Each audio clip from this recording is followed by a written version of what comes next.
Hello, buddy. Welcome back to Tin Man Sport Channel. I'm your host, Jeffrey Tin Man Taylor, and today I'm reacting to my third and final Chilling Scares video for you guys. This one's 8 Most Disturbing Things Caught on Dashcam Footage Vol. 6. So without further ado, I'm going to turn these lights off, move the camera up here for you guys, and let's get this reaction on the road in the back, shall we? Okay, here we go.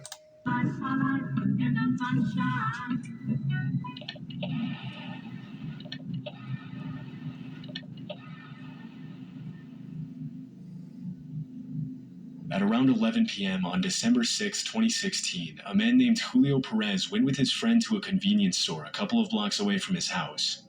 According to what he shared online 2 days after, his friend had been afraid to go by herself because the store parking lot was known to be unsafe after dark. After spending some time at the store and buying dinner at Carl's Jr., Julio said bye to his friend and pulled out of the parking lot. But just a few seconds later, a red car can be seen pulling out of the same parking lot and starting to follow him on his way home. Disturbingly, as soon as Julio arrives at the stop sign, the red Chrysler can be seen pulling up right in front of him and blocking his path. So, hit me up tomorrow then. Later.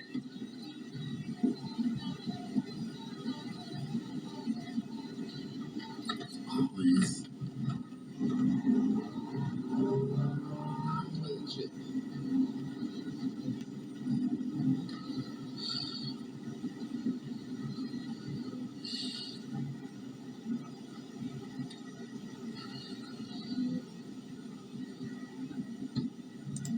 Oh man, at this point I'll be like backing the car up and try to go around them and call the cops because I got a feeling that they're people part of a gang and they're trying to stop him just so they can rob him and take his car probably.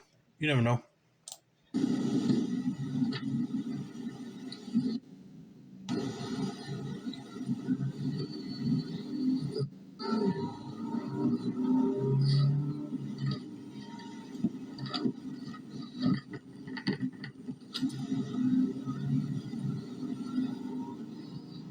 Given the circumstances, Julio reacted much quicker than most people would. As soon as he saw someone about to get out of the red car, he put the car in reverse and skillfully backed away. Unfortunately for him, the driver of the red car refused to give up so easily and continued to follow closely.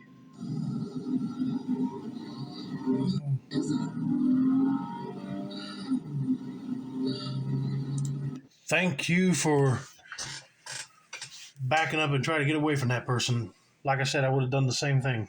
But he said, who was that? And they're the people that were spying on you after dropping off your friend over at a convenience store. But they mean business. They don't want to give up on you yet. It is, man. Wait for me.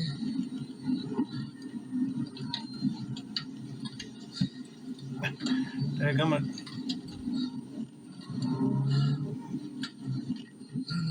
It is.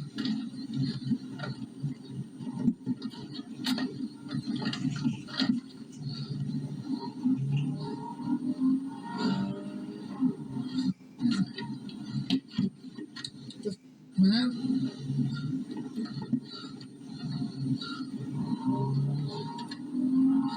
You do it, dude.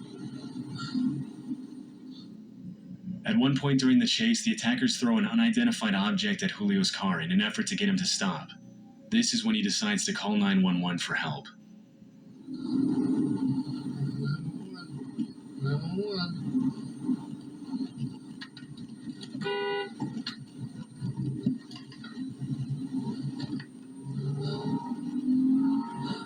Hey, man. 911 emergency. Hey, there's a car following me. He's throwing at me. I'm on Lomas going to eastbound, and he's I don't know what he's doing, man. Hey, Lomas, and what's the closest cross street? Right now, San Pedro. It's a red light. Holy, I mean, I don't know what they're trying to do, man. Oh my God, man. Do you see what it looks like? It's a red Chrysler 300. Holy cow. Are they still throwing things? They're just right behind me. I don't know what they're doing, man. Although the 911 operator was probably dispatching units as they spoke, it would have probably taken the officers at least a few minutes to arrive, which would have been extremely dangerous for Julio.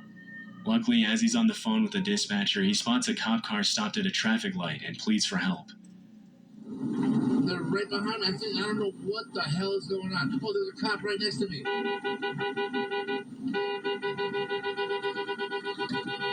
This guy right behind me. Hold on. Hey, Mr. Ray, still there?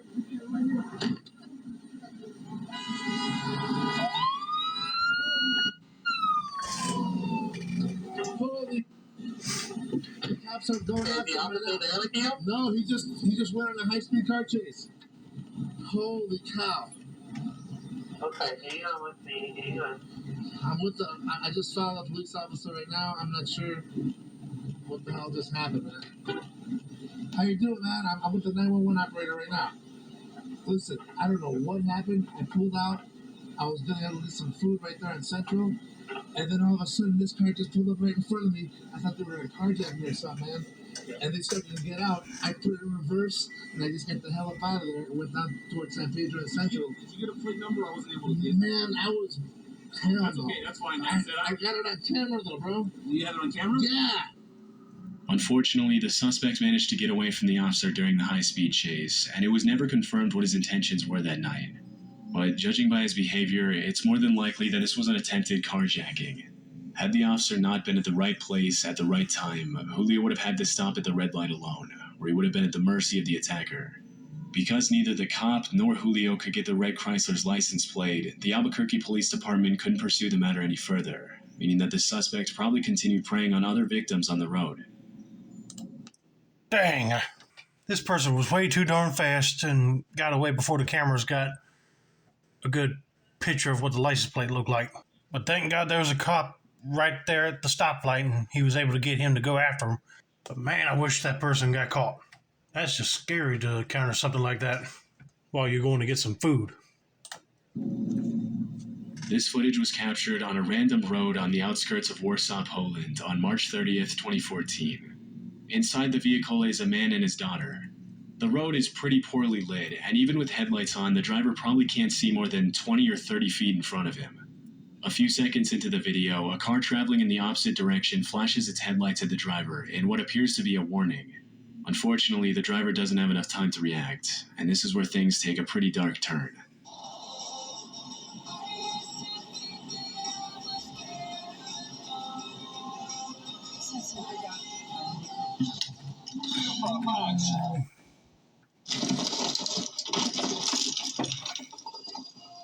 Jesus Maria.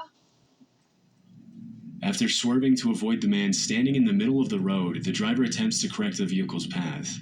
However, this is much easier said than done in the heat of the moment. Unable to control the car, the father and daughter fly off the road and come to a rest in a ditch. Although it appears that the man had his back turned to the car at the moment of the incident, there's still no reason to be standing in the middle of a pitch-black road while there are cars passing by. Given the man's irrational behavior, it's possible that he was either under the influence of something or attempting to take his own life. But because the man immediately fled the scene, his true intentions that night are anyone's guess. According to the driver, he and his daughter both sustained minor injuries, and the police were never able to find the mysterious man. But I would like to know as well, what in the hell was he thinking? All this wreck would have been avoided if this guy did not plan on trying to either take his own life or he was severely drunk. I was glad that car warned him, but you see somebody on the road, I'll be hitting the brakes hard just to make sure I don't bump into him. But luckily there were no cars on the other side of the road for him to swerve over and clear that guy altogether. But why would the guy leave and did not even try to help him? So many red flags. I'm just glad that they did not get any life-threatening injuries. In 2018, Lauren and Brian Swenson were in the process of opening a CrossFit gym in Nairobi, Kenya with 2 local trainers. One day, the Utah couple were on their way to do some filming with their trainers to promote their gym when they suddenly came across a traffic jam on the main road. Soon after taking a detour on a dirt road, the Swensons and the trainers passed 2 officers on foot with weapons who gestured for the couple to give them a ride. For reasons they didn't disclose, they chose not to pick up the officers and continued driving until they came across a white public transport vehicle stopped in the middle of the road. Although the couple didn't notice at the time, the driver of the white van tried to warn them with his headlights, but they missed the signal, and this is where things get disturbing. Yeah. Drive. Drive forward. Drive forward. Drive forward.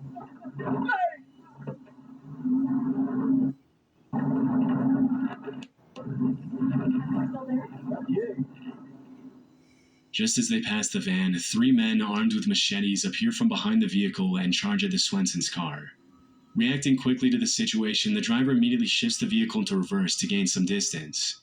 As the men get closer, one of the trainers instructs Bryant to drive forward, and as he does, one of the attackers tries to reach through the window with his machete. In a Facebook post she shared after the incident, Lauren mentioned that when they first saw the bandits, Bryant's window was only partially up, and that he sped back in reverse to buy some time to roll it up. When the bandits attacked the car, the window was cracked a couple of inches, but luckily it wasn't enough for the machete to fit through. As Bryant speeds away on the dirt road, one of the trainers mentions that he could see cops arriving at the scene.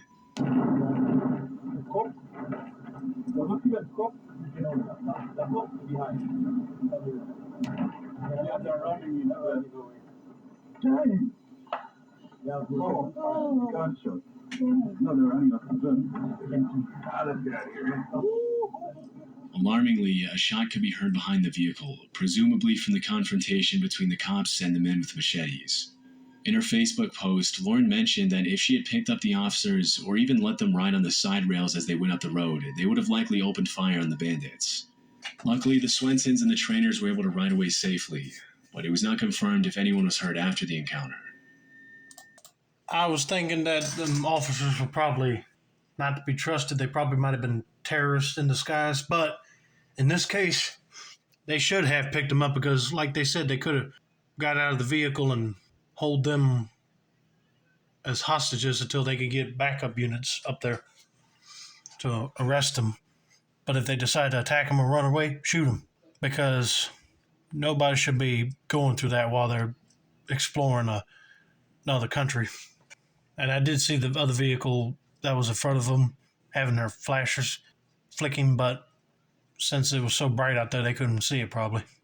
But thank God his windows were closed, because if they were down, oh man, one of them machetes probably would have nicked him in the head or worse, sliced him really bad.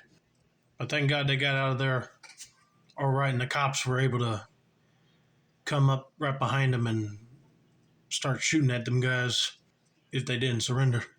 They got lucky. That's all I got to say about this. In May of 2021, a series of storms swept through West Virginia, bringing winds as strong as 70 miles per hour to the region. On May 26th, a woman named Amber Rivas was driving down Route 51 in Jefferson County when power lines started falling across the road. This is what her dashcam captured. Whoa, whoa, whoa, whoa.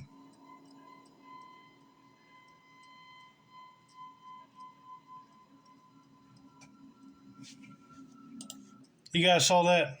Power lines just start falling down into the road. But luckily she evaded them and went into the grassy hill right here.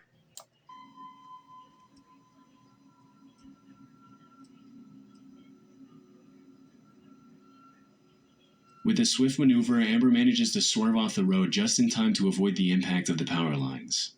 She later uploaded the video to Facebook and thanked the people who stopped to help her. These situations are incredibly dangerous for more than one reason. In addition to the threat of being crushed under the weight of the falling power line, electrocution is also a significant risk.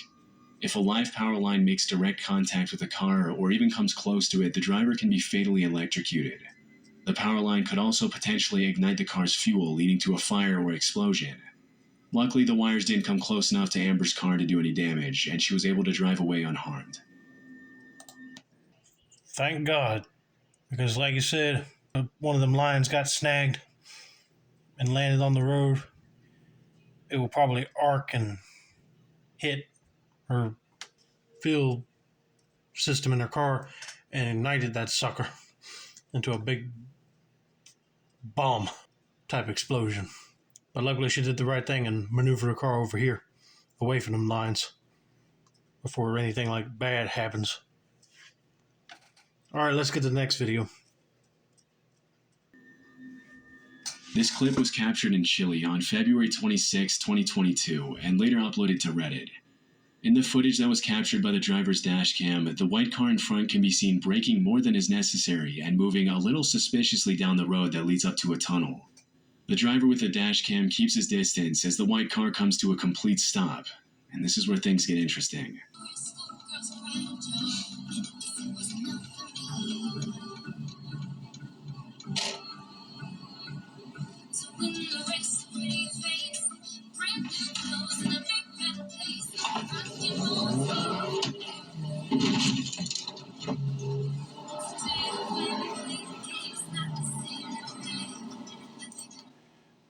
Yeah, I was about to say, how in the world were you going to get away from this robbing situation? Because it's a tight wall divider on the road right here, and then there's a high wall on this side. But luckily, this person did the right thing and hit the pedal to the metal, went around to that door, smacked the door, and kept on going. As soon as the white car stops, at least 4 suspects jump out and start running towards the driver's car in what we can assume to be a carjacking attempt. Having sensed that something was wrong from the start, the driver reacts in a split second and accelerates quickly. The attackers have just enough time to move out of the way as the driver rams into the white car and takes off the door as he speeds away. One thing that caught many viewers' attention is the fact that the man remained incredibly calm throughout the attempted carjacking. His awareness of the situation and quick thinking ultimately kept him out of harm's way, and based on his behavior, it's very likely that this isn't the first time something like this happened to him. This seems to be echoed by the description that was uploaded to Reddit by the user who posted the video. The caption read, "To give more context, this happened in Chile. I wasn't driving, but I often use that route. Here, this type of carjacking has become so common that it's a risk to get out of the car after 10 p.m., and all drivers have learned to keep their distance from the front cars on exits." There's not a lot of information on this incident online, and it was never confirmed if the carjackers were caught by police or not. Probably not, because they figured somebody would have seen them stopping the car right there trying to hijack that person's vehicle, and probably would have called the cops on them, so they got out of there quick while they could. I'm surprised that person didn't ram in the back of their car like the other person did in one video I reacted to until they moved it out of their way and took off. But nope, going through the open door on the car was another perfect option. In August of 2020, a series of fires broke out across Northern California, causing a wave of destruction, the likes of which had only been seen 5 times before in that area. In what came to be known as the infamous LNU Lightning Complex, multiple fires merged together, burning a total of 363,220 acres, destroying 1,491 structures, and heavily damaging another 32. Caused by a combination of thousands of lightning strikes, a record-breaking heat wave, and strong winds blowing across the state, the LNU Lightning Complex soon grew to be the 6th largest fire complex in California history. One of the largest fires, known as the Hennessy Blaze, originated in Napa County and eventually merged with 7 other fires to burn over 300,000 acres of wildland. On August 18th, just a day after the Hennessy fire started, a man named Tyler Day captured dashcam footage of the walls of flames as he drove through the blaze on Highway 128 and Steel Canyon Road in Napa. This is what he saw.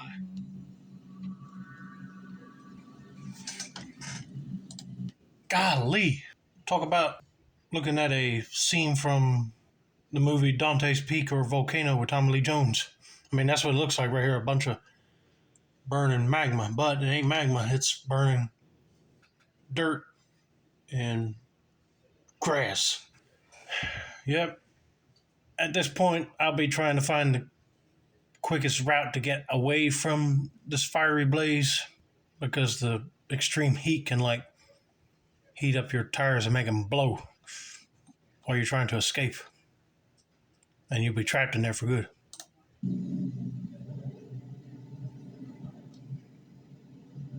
Just look at that, all that flames. And so intense.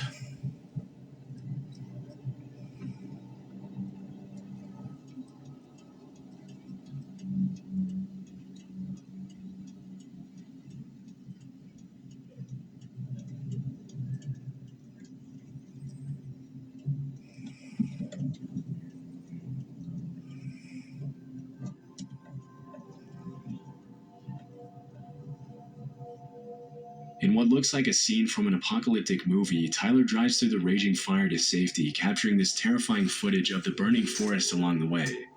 From the threat of falling trees to melted roadways and blocked paths, driving through a raging fire is obviously extremely dangerous. Luckily, Tyler was able to make it out alive. Sadly, the same can't be said for others, as the fire complex claimed the lives of 6 people and injured another 5 as the flames engulfed entire communities in California. At the time of the recording, the Hennessy fire was 0% contained, and it wasn't until October 2nd of that year that the California Department of Forestry and Fire Protection announced that the entire complex had been extinguished.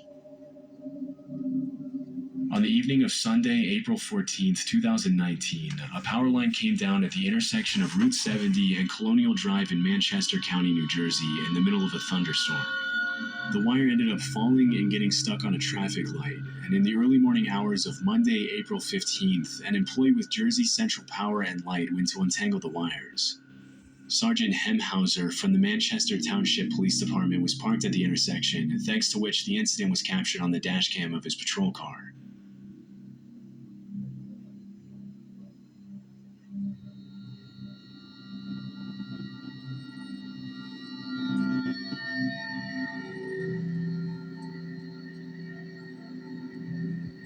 In the footage, the worker can be seen untangling the wire and pulling at it in an attempt to get it unstuck. Of course, for this to be safe, the power line would have to be de-energized, especially if the ground was still wet. In a later interview, Sergeant Hemhauser claimed that he was under the impression that the power line had been previously de-energized, and it seems as if the worker thought the same thing.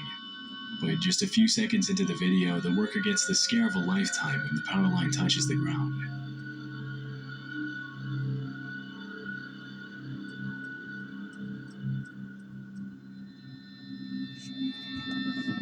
Whoa! I think I've seen this over on the History Channel's show History's Most Shocking, but he should have radioed to his company to say, "Is the line de-energized? I'm about to untangle it now." And then they say, "Yeah, it's done," then he could do whatever he did, and this won't happen right here. Now he just caused a big flame up. But I hope somebody over at the power company is being held responsible for not turning it off. As soon as the wire makes contact with the wet road, it bursts into flames. Yeah, look at it. The worker can be seen immediately dropping the wire and leaping back in surprise, obviously not expecting the power line to be live. After the initial shock, the utility worker takes off running and makes his way to safety. According to Sergeant Hemhauser, the flames were so hot that they burned holes in the asphalt on the street. After the incident was reported, Jersey Central Power and Light immediately launched an investigation to determine why the power line was even live in the first place if a utility worker had been given the green light to fix it. Although the exact cause of the incident was never publicly revealed, no further incidents have been reported in the area. Unless somebody was lazy on the job and did not care about going to turn the power off while he was working on that. But imagine he got killed. That's going to be a whole nother ballpark right there. It'd be like somebody's going to be responsible for this man's death while he was trying to get a power line untangled. And he didn't even know it was live. Because if he did do that thinking to run away from the wire when it was ignited, he probably would have been scorched to death. This dashcam footage was captured on March 1st, 2013 in Bashkira, a republic of Russia that sits between Volga and the Ural Mountains in Eastern Europe. In the video, a tornado can be seen quickly approaching the vehicle and the adjacent house. What follows is a shocking display of the sheer force of nature as the 130-mile-per-hour winds wreak havoc on the house and its surroundings.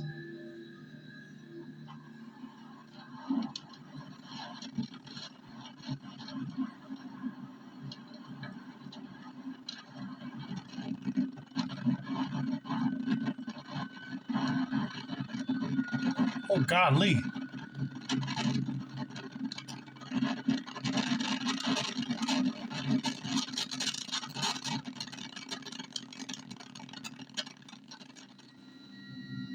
At first, only the tree and some tarp that was flying on the ground can be seen moving in the wind. But just a few seconds later, the roof is ripped off the house, the vehicle is thrust forward, and debris starts flying everywhere as the tornado rages on.